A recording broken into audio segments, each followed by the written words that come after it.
Hello everyone, welcome back on my YouTube channel. Indian economy में आज के lecture में डिस्कस करेंगे नेचर ऑफ इकोनॉमिक रिफॉर्म्स। और लास्ट लेक्चर में जो हमने टॉपिक डिस्कस किया था वो था economic reforms, need of economic reforms.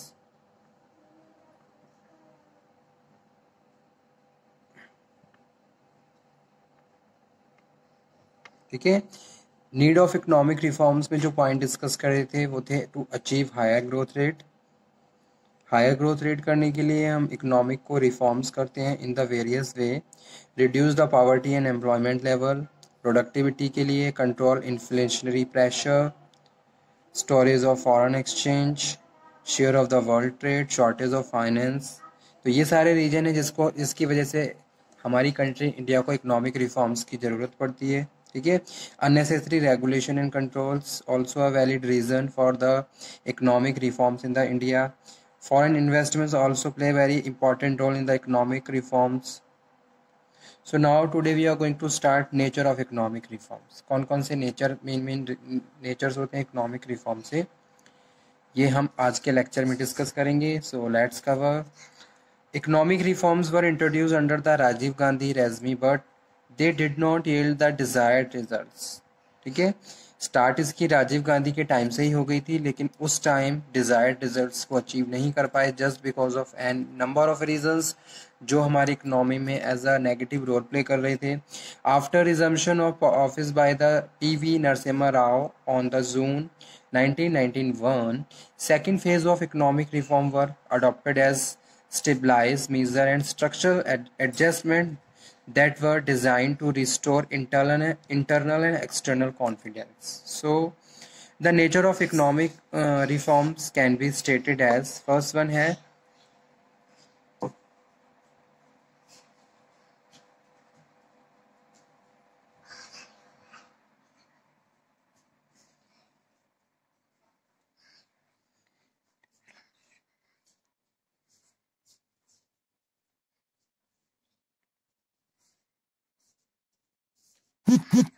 So first one is liberalization.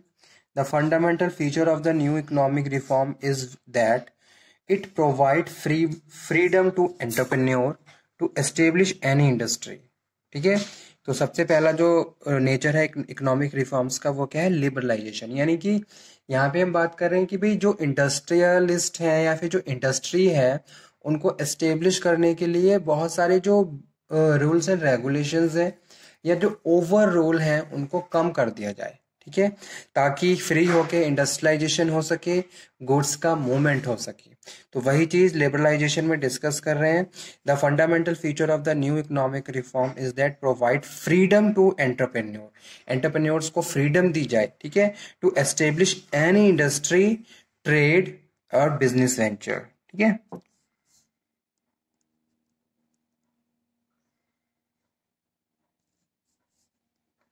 freedom to entrepreneur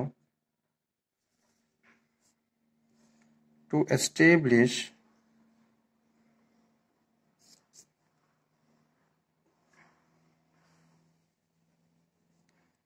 any industry, trade or business venture.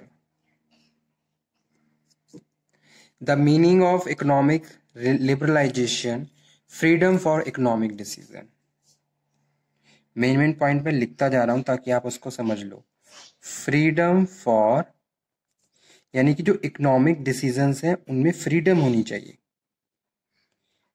ठीक है, जैसे अगर हम कोई भी ट्रेड कर रहे हैं या इंडस्ट्री की बात करें, इंडस्ट्रियलाइजेशन की बात करें या किसी बिजनेस की बात करें, तो बहुत सारे रूल्स एंड रेगुलेशंस यानी कि प्रोविजंस इम्पोज किए गए हैं जिनको फॉलो करने के बाद ही हम अपने बिजनेस को सेटअप कर सकते हैं या नई इंडस्ट्रियलाइजेशन कर सकते हैं, किसी बिजनेस को सेटअप कर सकते हैं. ठीक है, लेकिन क्या है, अब जो बहुत ज़्यादा ओवर रूल हैं उनको कम कर दिया गया ताकि प्रॉपर एक तरीके से इंडस्ट्रियलाइजेशन हो सके. जैसे आप ट्रेडिंग करते हो, एक्सपोर्ट करते हो, तो आपको गवर्नमेंट की परमिशन लेनी पड़ती है. और बहुत सारे रूल्स एंड रेगुलेशन फॉलो करती हैं। लेकिन जैसे कि हम जानते हैं एक्सपोर्ट हमारी कंट्री की इकोनॉमी के लिए पॉजिटिव रोल प्ले करता है, तो गवर्नमेंट ने क्या कर दी, बहुत सारी सब्सिडी दी उन एक्सपोर्टर्स को जो इसके फेवर में काम कर रहे हैं, ठीक है। और जो ओवर रूल थे उनको कम कर दिया गया ताकि वो फ्री होकर प्रॉपर ट्रेड कर सके, और जो गुड्स का जो मूवमेंट है, एक्सचेंज है, वो भी फ्री फ्लो हो सके, ठीक है। तो वही चीज़ यहाँ पे हम बात कर रहे हैं। Economic liberalisation, freedom for economic decision, it means producer, owner and consumers of factors of production all are free to take their decisions, ठीक है, to promote their self interest, कि किस तरीके से हम अपने सेल्फ इंटरेस्ट को बढ़ा सकते हैं। So government announced liberalisation policy in the industrial sector, external sector, foreign trade, exchange rate, banking, financial sector, fiscal sector, etc. तो इन सब में क्या किया, इन सब ने गवर्नमेंट ने क्या कर दिया, लिबरलाइजेशन कर दिया। The capital market have also been free from the open to the private enterprise. So since 1991, foreign equity participation up to 51% to more allow. Industrial sector was de-licensed. MRTP Act was abolished. Infrastructure sector was opened up to the foreign investment. Foreign Exchange Regulation Act (FERA) was amended and the Foreign Exchange Management (FEMA) enacted. ठीक है, तो ये दोनों act आए। In act के through फिर बहुत सारे ऐसे प्रोविजंस बनाए गए जो वर्कर, कंज्यूमर्स, वर्कर्स जो भी थे उनके फेवर में थे, ठीक है। तो फर्स्ट पॉइंट यही है, liberalisation. Second one is extension of privatisation.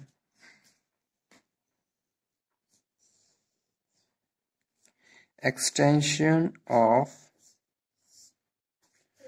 Privatisation, ठीक है।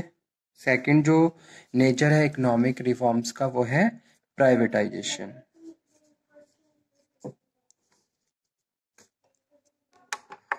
Another feature of new economic reform is the extension in the scope of privatization.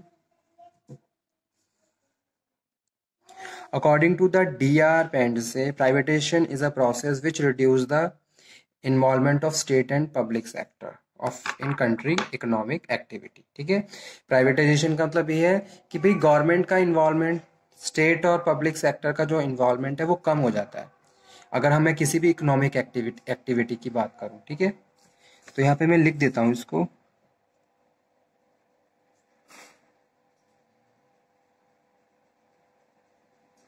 Privatisation is a process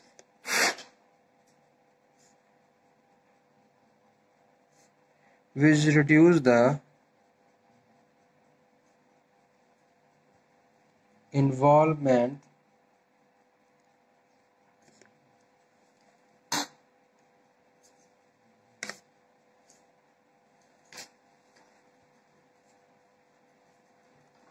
of state or public sector in country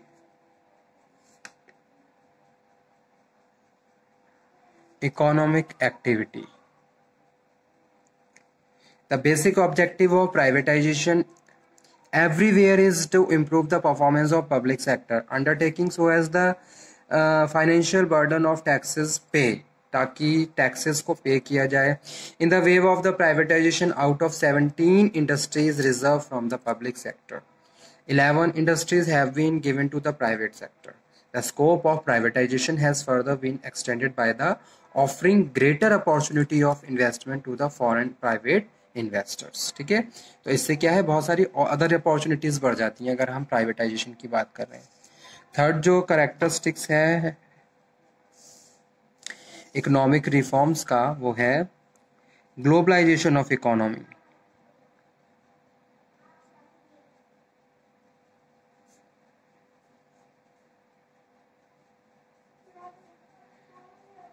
So the new economic reform policy has made the economic outwardly oriented. Globalization refers to the process of increasing economic integration and growing economic interdependence between the countries in the world economy. ठीक है। Globalisation में मैं किसकी बात कर रहा हूँ, मैं वर्ल्ड इकोनॉमी की बात कर रहा हूँ। यहाँ पे मैं किसी एक पर्टिकुलर कंट्री की इकोनॉमी की बात नहीं कर रहा हूँ। Globalisation means it refers to the process of increasing economic integration global level, world economy level. ठीक है।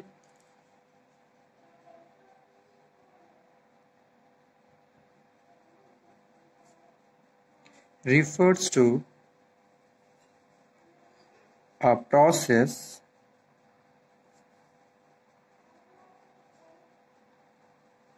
increasing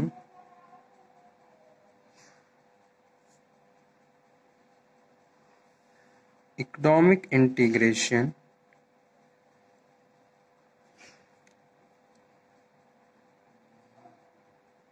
and growing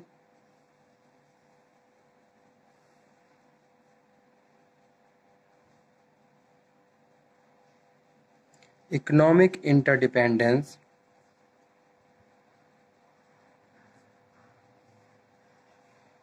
between countries in world economy in world economy. Economic liberalization and privatization of public sector enterprise ultimately lead to globalization. ये सारी चीजें क्या है, globalisation को ही lead करती हैं। आप फ्री होके अपने बिजनेस को किसी अदर कंट्री में भी कर सको, तो ये क्या है, ग्लोबलाइजेशन है। ठीक है। अभी आप इंडिया में बिजनेस कर रहे हो, फिर धीरे धीरे आपका बिजनेस इतना बढ़ गया कि आपने फॉरेन मार्केट में भी इन्वेस्टमेंट स्टार्ट कर दिया। फॉरेन मार्केट में भी आपके goods and services proper time तक स्टे कर पा रहे हैं। New economic activities are to be governed by both domestic market as also all the world market also। ठीक है। उसके बाद फोर्थ करेक्टरिस्टिक है स्टूडेंट, वो है new public sector policy. New public sector policy. The public sector has been central to our philosophy of development. The Industrial Policy Resolution of 1956 gave the public sector enterprise in the hope that it will help to accumulate capital, industrialization, economic growth.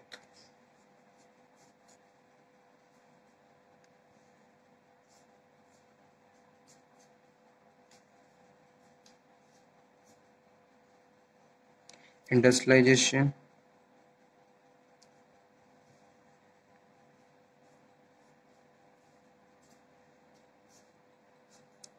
economic growth। ठीक है। So these are the important characteristics of economic nature of economic reforms. Thank you very much.